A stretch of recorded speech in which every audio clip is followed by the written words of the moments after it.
உயிரை காப்பாற்றிய பன்றி சேற்றுடன் வருவதைக் கண்ட ஒரு பெண் யானை கேவலமாக பன்றியை பார்த்து ஒதுங்கி நின்றது.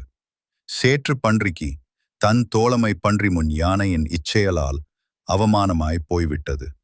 பன்றி விலகி நடந்தது.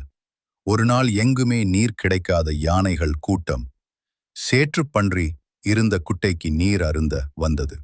யானைகளின் கூட்டம் கண்ட பன்றி அவைகளின் தாகம் உணர்ந்து நீரை கலக்குவதை நிறுத்தி அமைதி காத்தது. அந்த கூட்டத்தில் பன்றியை சேற்றுடன் கண்டு நகைத்த பெண் யானையும் இருந்தது. யானைகள் கூட்டமாக இருந்ததால் தண்ணீர் கிடைப்பதில் சிரமம் இருந்தது. பெரிய யானைகள் தும்பிக்கை நீட்டி நீரை அருந்த, குட்டிகள் அவசரத்தில் சேற்றுக்குள் இறங்கி நடுக்குட்டையில் நீர் பருகின.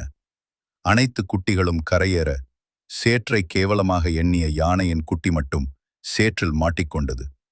பெரிய யானைகள் மீட்க காயில் வைத்தால் எடை தாங்காமல் சேற்றுக்குழா புதைக்குழியாய் உள்ளிழுத்தது.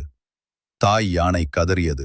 இதனைக் கண்ட பன்றி அவசரமாக களத்தில் இறங்கியது. குட்டி யானையின் கால்களுக்கு அருகே குளத்திலிருந்த சிறு பாறைகளை நகர்த்தி வைத்து குட்டி யானையை தள்ள, குட்டி யானை சிறு பாறைகளில் கால் ஊன்றி கரையேறியது. கரைக்கு வந்த தன் குட்டியை சேற்றுடன் அணைத்த தாய் யானை கண்களில் நீர் பழக்க பன்றியை பார்த்து, பன்றி யானையை கண்டும் காணாது வழக்கம் போல் சேற்றில் விளையாடத் தொடங்கியது.